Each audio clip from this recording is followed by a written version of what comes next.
amakuru yacu rero reka tuyatangirire hano mu yari kuvugwa muri warikare bimeze bite bikomeje kugenda byongera gukara cyane. Inyeshyamba za FC 23 n'ubundi ziravugwaho kongera n'ubundi imbaraga zikomeye cyane mu mujyi waho bita Kateku, ni muri groupe bayo bita Ikobo, ni muri territoire ya Warikare, ni muri Kivu y'Amajyaruguru aho mu burasirazuba bwa Repubulika Iharanira Demokarasi ya Kongo.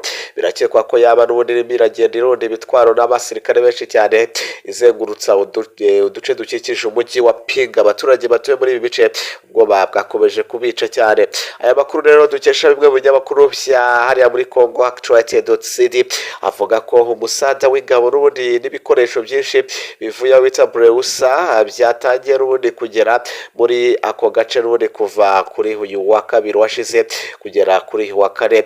Ibikoresho bikomeje kuzana byinshi cyane kandi ngo hakomeje kugenda haza n'abasirikare benshi cyane. Abarwanyi n'ubundi b'uyu mutwe rero ubu ngo rundi barimo baragenda bari kurunda ibitwaro byinshi mu birindiro biri ahantu hagiye hatandukanye h'ingenzi muri kariya gace n'ubundi kabita Kateko, ndetse kugeza ubu ngubu ariko ngo biragoye cyane kumenya umugambi w'aba bantu, ariko abenshi batangiye gukeka ko izi nyeshyamba za 23 ziri gukora ibishoboka byose kugira ngo zize kwigarurira uyu mujyi wa Pinga. Abaturage batuye muri Pinga rero ubwoba bwabishe barimo baragenda batabaza batanga impuruza, baravuga ko hashobora kuba hagiye kuba ikintu gikomeye cyane kandi gishobora gutuma abatari bake bahasiga ubuzima. Amakuru atandukanye rero avuga kandi ko umusada nanone wa kabiri uri kugenda uva mu cyerekezo runini cyo bita Kusababu ndetse naho bita Mukumbirwa kubw'intego n'ubundi ni y'ababandi bari kuza n'ubundi bagotagota uyu mujyi wa Pinga.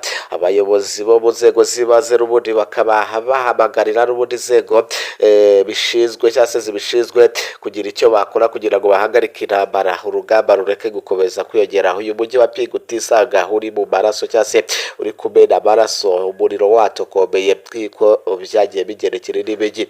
Umwaka ushize nibwo uyu mujyi waherukaga kuberamo urugamba rukomeye cyane aho wagiye wibasirwa nabo n'ibitero bikomeye karahabutaka. Gusa abaturage bo muri ibi bice bari gutinya cyane bavuga ati ibyabaye cyagiye bishobora kuba bigiye kongera kutubaho, niyo mpamvu batangiye kugenda batinya cyangwa se batangiye kugenda bagira mu ikikango gikomeye cyane rwose. Tugaruke ku gisirikare cya Uganda kishe abasirikare bagera kuri 5 ba Sudani y'Epfo. Abasirikare rero bagera kuri 5 ba Sudani y'Epfo bishwe n'ubundi n'ingabo z'igihugu cya Uganda UPDF ni mu mirwano yabaye n'ubundi mu ntangiriro z'iki cyumweru rundi kuwa mbere ku mupaka n'ubundi uhuza ibihugu byombi nk'uko amakuru agenda bitangaza. Abenshi rero baracyakomeje kwibaza impamvu yateye iyi mirwano. Imirwano rero n'ubundi yabaye kuwa mbere, ariko kugeza ubu ngubu n'ubundi impamvu nyakuri yatumye iraswa cyangwa se guhangana kw'impande zombi kubaho ntabwo byigeze bimenyekana. Ngo cyakora igisirikare cya Sudani y'Epfo SSPDF cyangwa se South Sudan People Defense Force cyemeje ko n'ubundi imirwano yabaye kandi yishwe cyangwa se yiciwemo abasirikare babo bagera kuri 5. Intara n'ubundi rero ya Equatoriyo y'Amajyepfo n'ubundi isanzwe ihuza cyangwa se ifite imipaka ihuza ibi bihugu byombi aba Uganda ndetse na Sudani, bavuga ko habaye kurasana kandi hagenda hajya hacaho n'igihe n'ubundi hakabaho ibyigaragambyo n'ibindi bigiye bitandukanye. Umutekano ukuze kuba ari muke n'ubundi muri biriya bice kubera bikuze no kubamo inyeshyamba nyinshi, aho ibihugu byombi n'ubundi byari bisanzwe bihuriye ku kurwanya n'ubundi iterabwoba rikorerwa muri iyo ntara.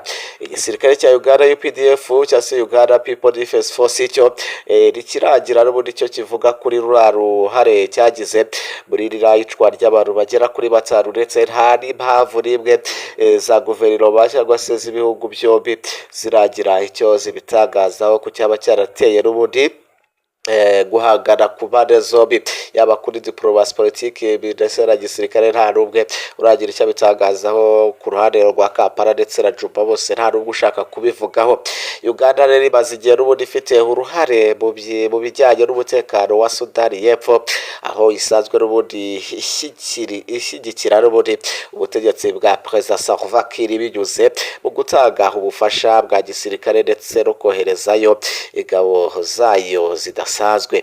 Ubu ngubu rero tuvugana nuko mu kwezi kwa Werurwe 2025 n'ubundi Uganda yari yohereje izindi ngabo zidasanzwe cyangwa se special forces muri Sudani y'Epfo mu rwego rwo gukomeza n'ubundi kurinda ubutegetsi bwa Salva Kiir, guhashya n'ubundi mitwe y'inyeshyamba ndetse no gufatanya n'ubundi n'ingabo z'icyo gihugu mu bikorwa n'ubundi byo kugarura amahoro n'umutekano. Imirwano rero n'ubundi yabaye hagati y'ingabo z'ibihugu byombi ishobora no kugira n'ubundi ingaruka zikomeye cyane, itari nziza cyane ku mibanire n'imikoranire ya gisirikare hagati y'ibihugu byombi n'ubundi bari basanzwe bafitanye ubufatanye, ndetse no mu bya politike bikaba byahungabanya n'ubukungu bw'ibihugu byombi.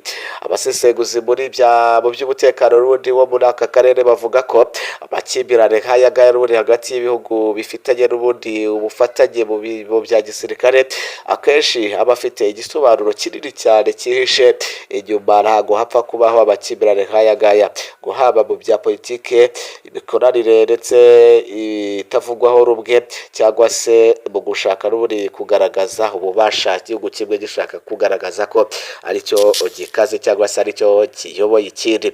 Bikomeza rero kugenda bigaragara ko n'ubundi izi mpande zombi zikomeje kugenda zihisha impamvu ya nyayo yateye irasana n'ihangana, ariko abandi nabo bagakomeza bashaka kumenya cyangwa se gucukumbura bamenye icyaba cyarateye uku kurasana.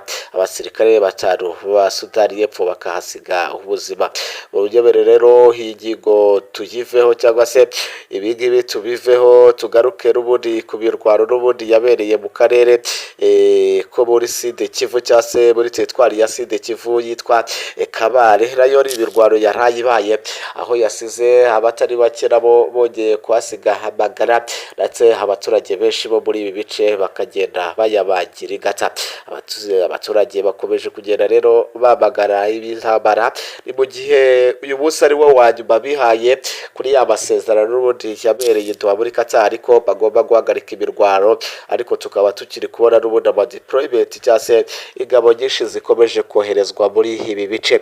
Byose turaza kugera tubigarukaho, ariko muri Kabare icyo wabenya cyo uko ku munsi w'ejo kugeza mu mugoroba hiriwe imirwano naho ikomeye cyane. Imirwano yari ikomeye cyane ku mpande zombi, ibintu byari bikomeje kugenda byumvikana, byari biturika, byari ibintu byana amakompora aremereye cyane, aho izi mpande zombi yaba Wazalendo ndetse na M23 barahanganye ku buryo bukomeye cyane. Gusa kuri uyu munsi amakuru ahari ntabwo haratangira kumenyekana ibindi bitero byaba byatangiye kwibasira wenda ibindi bice muri uyu munsi, ariko ikigaragara cyo uko n'ubundi kuri uyu munsi naho bitari buze kuba byoroshye, ndetse haragera havugwa byinshi bigiye bitandukanye, ariko turi buze kugaruka turebera hamwe niba hari ikindi kiriwe kimaze kuba kijya hanze.